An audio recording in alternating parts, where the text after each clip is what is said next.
ॐ सहना भवतु सहनौ भुनक्तु सह वीर्यं कर्वावहै तेजस्विनावधीतमस्तु मा विद्विषावहै। ॐ शान्ति शान्ति शान्तिः। हरि ओम। श्री गुरुभ्यो नमः। हरि ओम। I'll chant the Mangalacharana also. Vasudevendra योगेन्द्रं नत्वा ज्ञानप्रदं गुरुं मुमुक्षूणां हितार्थाय तत्त्वबोधोऽभिधीयते। Om. So we are studying Tattvabodh, and I think today is the 6th session. So any questions, any reflections, any thoughts based on whatever we have done? It would be good to keep reviewing from time to time. So I would say आज सुबह को मेरी बेटी का birthday था। Congratulations. Thank you. तो वो अशोका से आज घर आ रही थी, तो शालू और मैं सरप्राइज देने के लिए उसको सुबह को वहाँ लेने गए। तो उस समय मैं देख रहा था कि मन में ये विचार चल रहे थे कितना ट्रैफिक मिलेगा। तो मुझे लग रहा था ये भी तो एक वो आसक्ति है कि ट्रैफिक नहीं मिले, लौटते में देर तो नहीं लगेगी। तो जो डिस्पैशन है कि जा रहे हैं, इच्छा है, तो उसमें उसको Hari Om Tarun, welcome. Hari Om uncle. I'm driving actually. That's all right. So You I can. will be listening. Huh? Yeah, perfectly all right. I'll introduce you to others when you are back, and you can tell something about yourself. Okay. Yeah, you concentrate on driving. मैं सुन रहा हूँ हाँ, और मैं no. बात कर सकता हूँ। Yeah. तो मेरे मन में यही ख्याल आ रहा था कि जो ये सूक्ष्म आसक्ति भी है, ये भी तो है, क्योंकि अदरवाइज अगर वो नहीं है और इसको अगर नित्य अनित्य के साथ जोड़ें तो नित्य तो एक ही है। बाकी जो भी है वो अपना जो वो गीता वाली या भज गोविंदम वाली बात है या उपरम में आगे हम करेंगे, ये हम करें तो जहां तक सिर्फ अगेन फिर मेरे ख्याल से वो inaction in action and action in inaction वाली बात जो है, तो मन में ये विचार चल रहे थे। मैं देख रहा था कि इस तरीके का विचार उठ रहा है, ये विचार उठ रहा है, ये आसक्ति है क्या, बट ये आ रहे थे, जा रहे थे। मुझे लग रहा है प्रभु को धन्यवाद करते हुए, याद करते हुए हम गए, उसे बहुत अच्छा लगा, उसको लेके आए, उसके फ्रेंड्स भी थे। शी वॉज प्लेजेंटली सरप्राइज, उसको पता नहीं था। तो उस समय जैसे कल ये चर्चा हुई थी कि जो हम ये सत्संग कर रहे हैं, या उसके बाद फिर मैंने एक क्लाइंट के साथ भी आज वर्कशॉप किया, तो वहां पर भी ये कि हम आसक्ति मतलब सेवा भाव से काम कर रहे हैं, आसक्ति नहीं है। जैसा इसमें the man with passion lives for his own pleasure, whereas one with this passion truly loves and serves others. जो ये कल बात जी हाँ, बिल्कुल। तो वो दोनों चीज मुझे दिख रही थी। दोनों तरह के विचार थे, दोनों तरह के भाव थे। वंडरफुल। तो जैसे आपके विचार थे, एक मुझे भी थॉट क्रॉस करा, क्योंकि हम ये अब साधन चतुष्टय में एंटर कर चुके हैं और अब षट संपत्ति में आ रहे हैं। तो एक चीज़ आप देखिए, जहाँ वांट है ना, वहाँ कर्म है। और कल हमने क्या करा था, वैराग्य। तो वैराग्य में क्या है, you are placed in a place where there is no want. अभी आपने करा ना, कर्म में अकर्म देखना और अकर्म में कर्म देखना। I am also indicating that जब तक आपकी इच्छा है, वांट है, तब तक कर्म है। तब तक कर्म है। और जब आपकी इच्छाओं की निवृत्ति हो जाती है और आप टोटल वैराग में बैठ जाते हैं, तो आपका कर्म गौण हो जाता है। आप कर्म करते हुए भी कर्म नहीं कर रहे।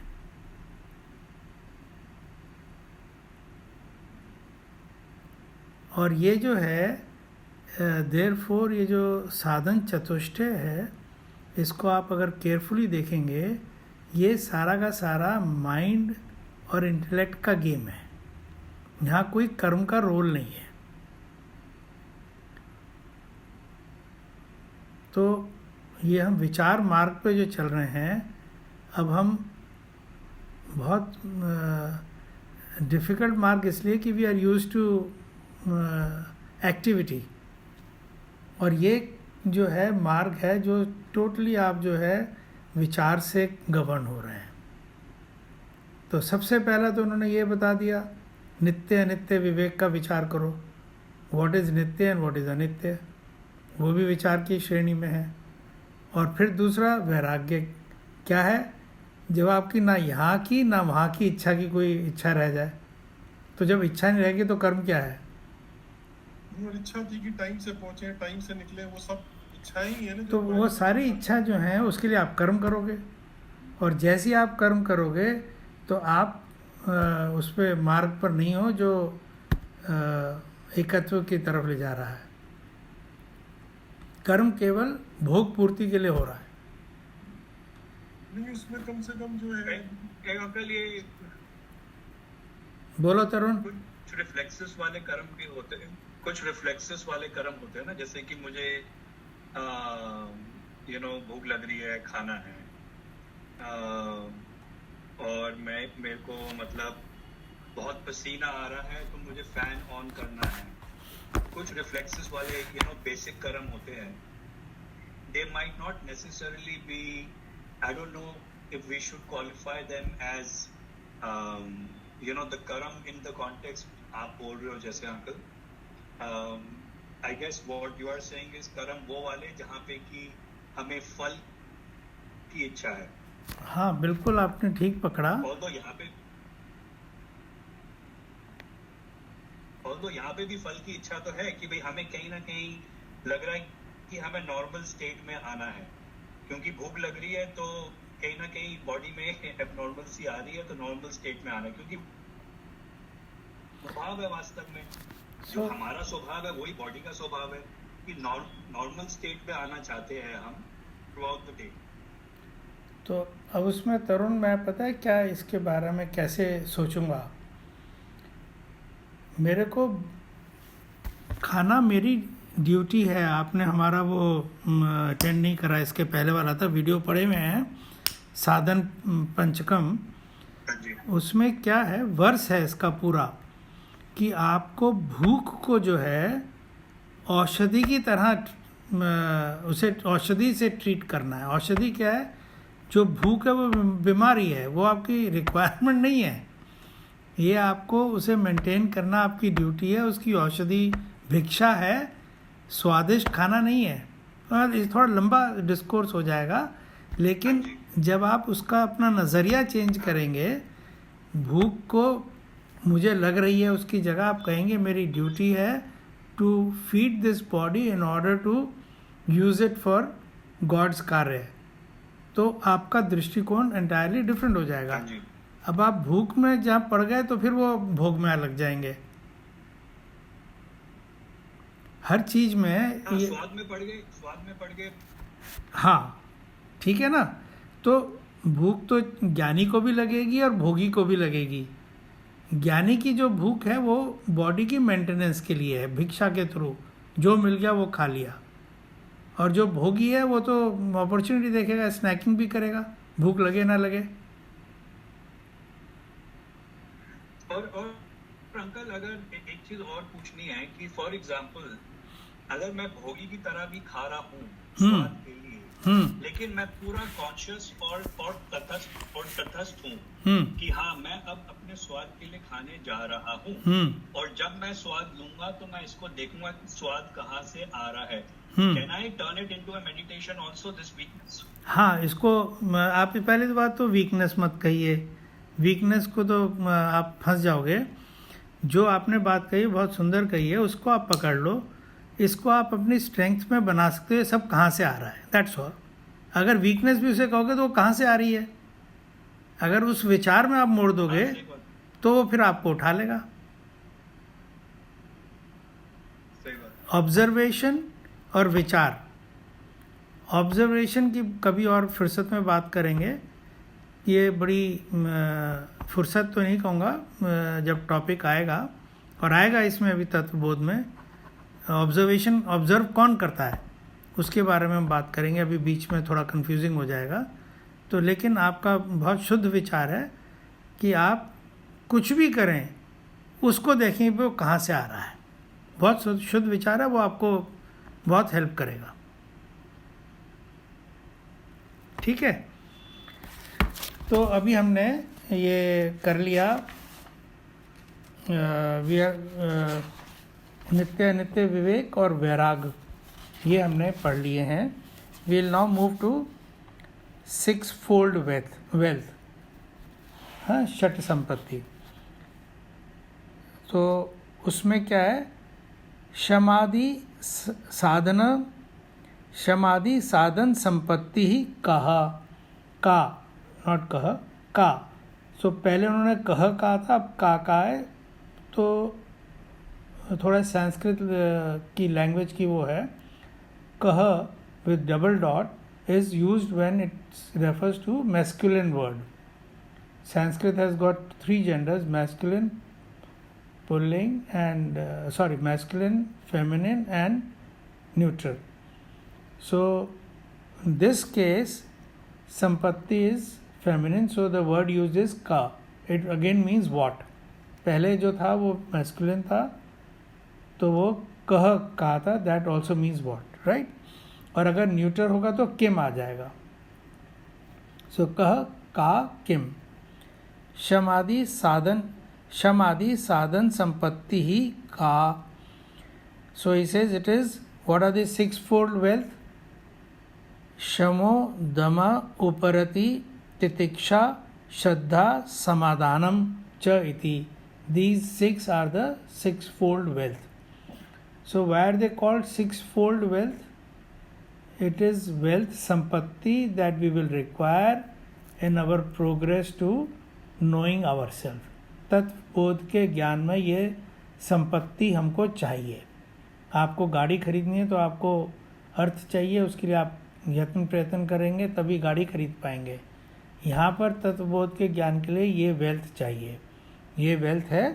क्षमा इज माइंड कंट्रोल, दमा इज कंट्रोल ऑफ सेंसेस, उपरति is withdrawal of the mind, then तितिक्षा इज फॉरबेरेंस, श्रद्धा is faith, and समाधान is absorption of the mind. ये सिंपल उसमें बताया गया. We'll expound all this one by one.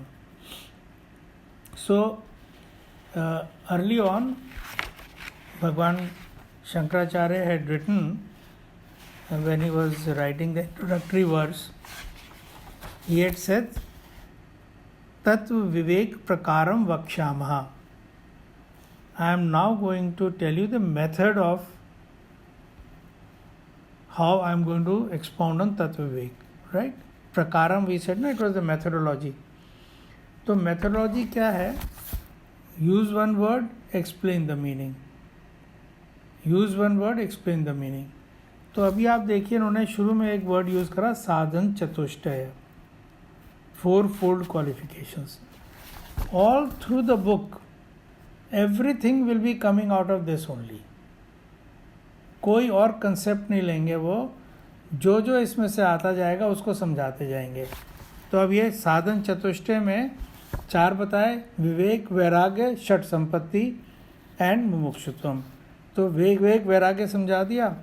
अब ये षट संपत्ति ये समझा रहे हैं. इसमें जो जो आएंगे फिर वो समझाएंगे एक एक करके. तो when you fold the book backwards, everything will come to sadhana chatushtaya. So that in fact is called vastu sangrah vakya. Every sangrah is collection. So all the topics are collected in that vakya only. Just incidental. Okay. So now the next verse is, okay, let me read what Guruji has written. Wealth, what is the inner wealth? Starting with Shama. They are control of the mind, control of the senses, withdrawal of the mind, forbearance, faith and absorption of the mind.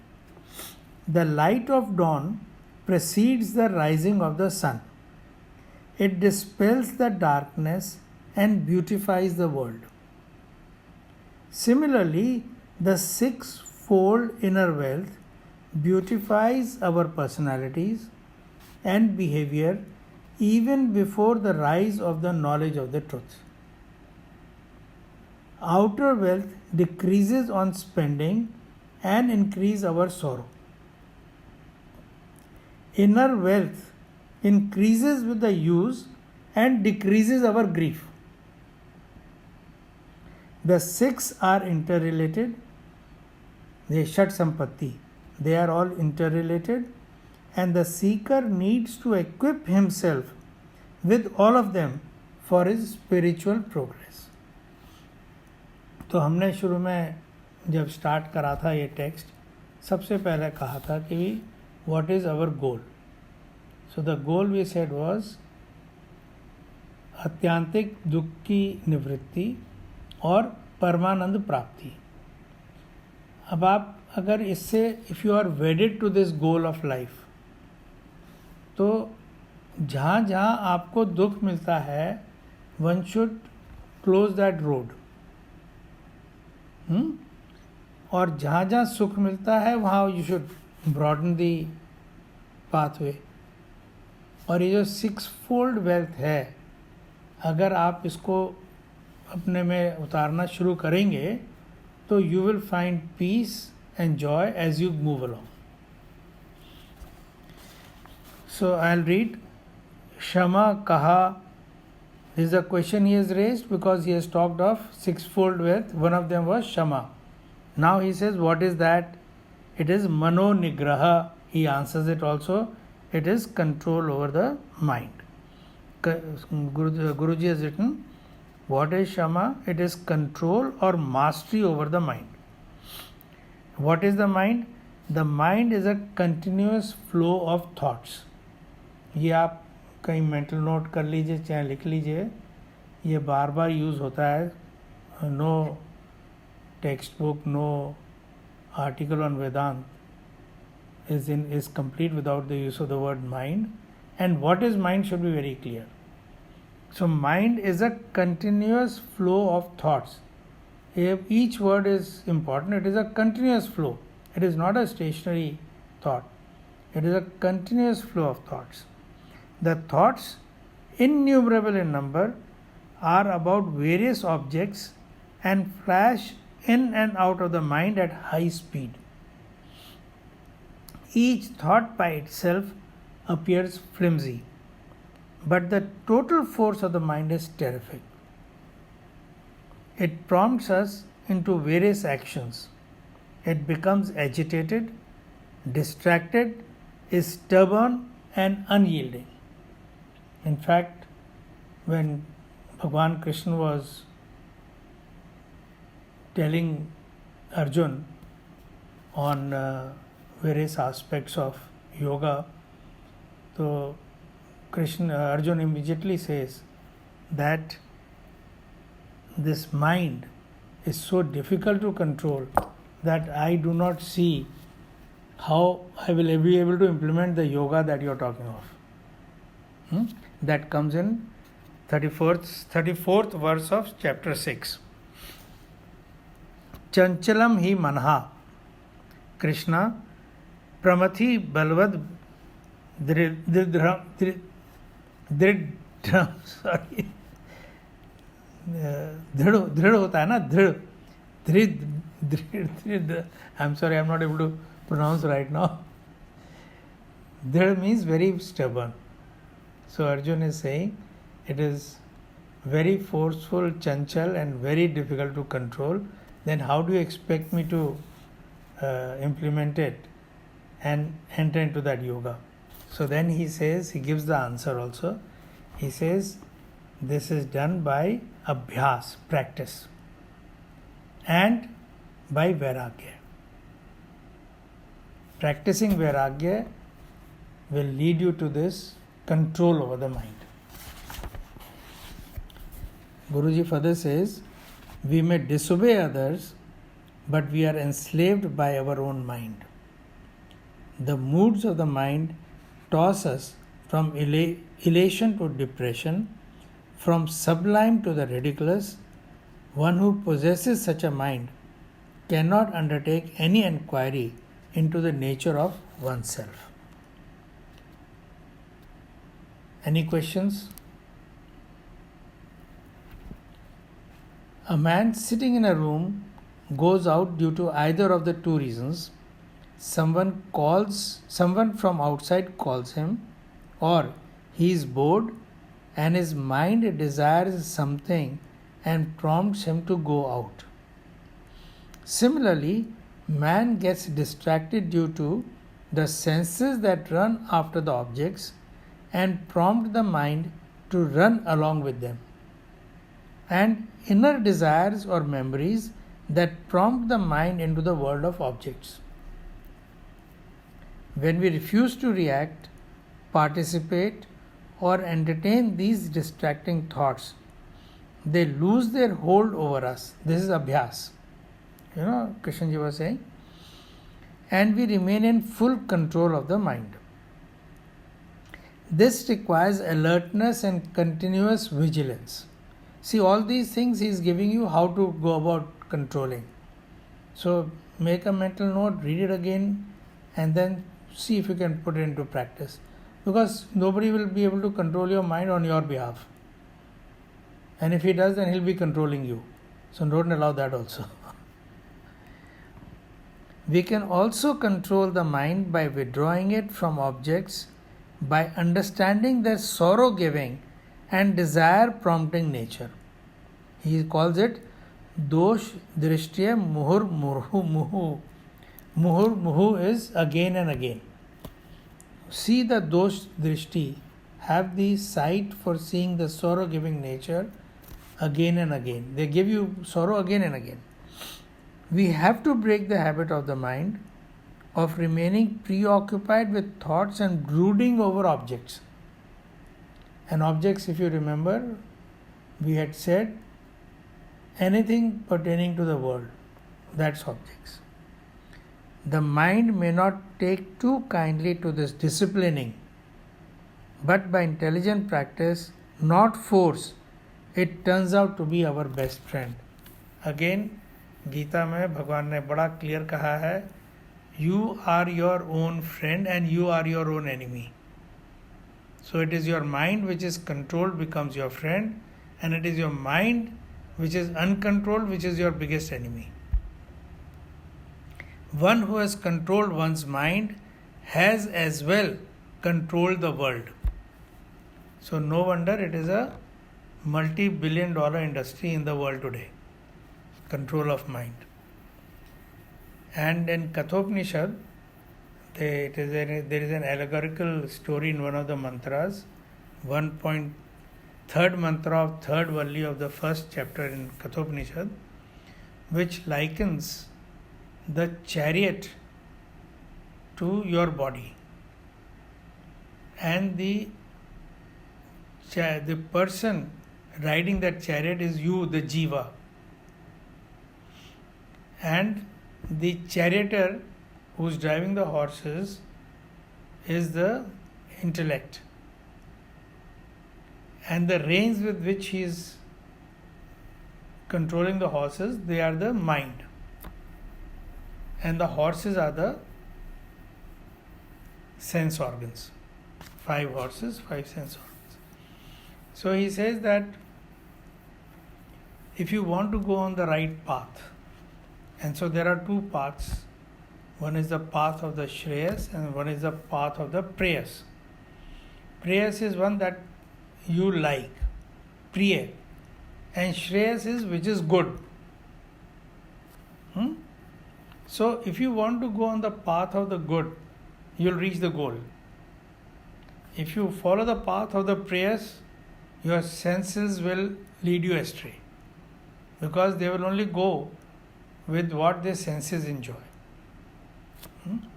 So, who's controlling the senses? Those horses, the rein is controlling. That is the mind.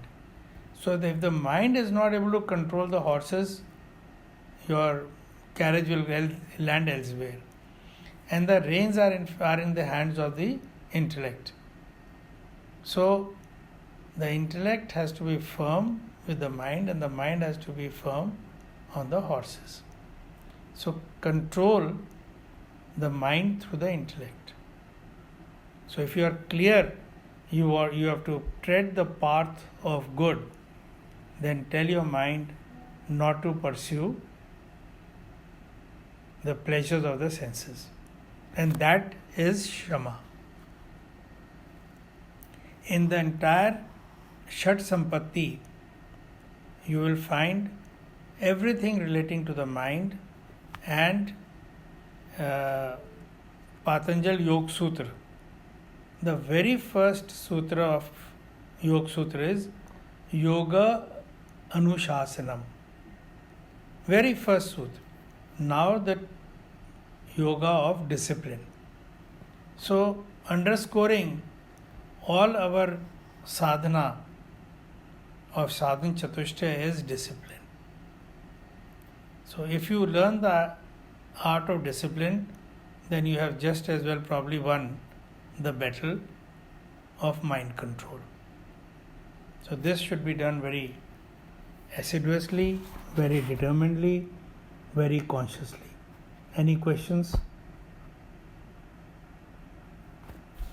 Tarun?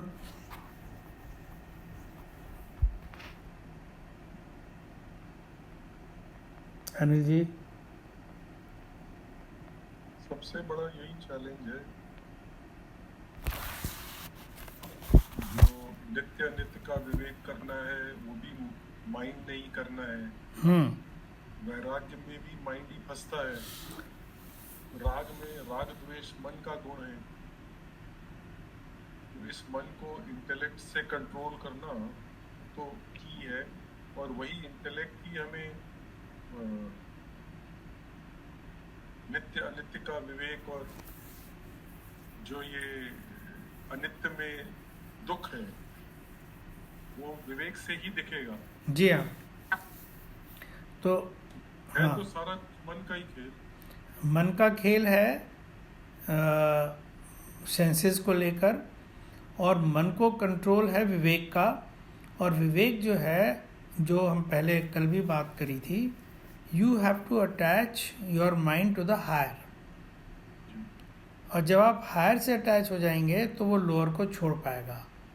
ये जो नित्य अनित्य का विवेक भी है वो तभी होगा जब आपको कमिटेड होंगे कि मुझे परमानंद प्राप्ति ही चाहिए और कुछ नहीं चाहिए, मुझे रोज़मर्रा की सुबह मिली और शाम को ख़त्म हो गई वो नहीं चाहिए।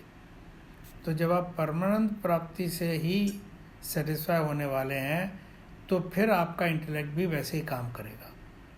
अगर आपका इंटेलेक्ट जो है छोटी छोटी खुशियों में खुश हो जाता है तो ठीक है, वो फिर उसी में रमे रहोगे आप। फिर वो माइंड को क्यों कंट्रोल करेगा?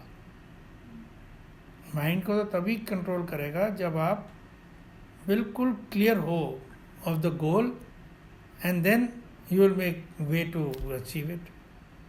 Clarity of goal is very important, ठीक है ना?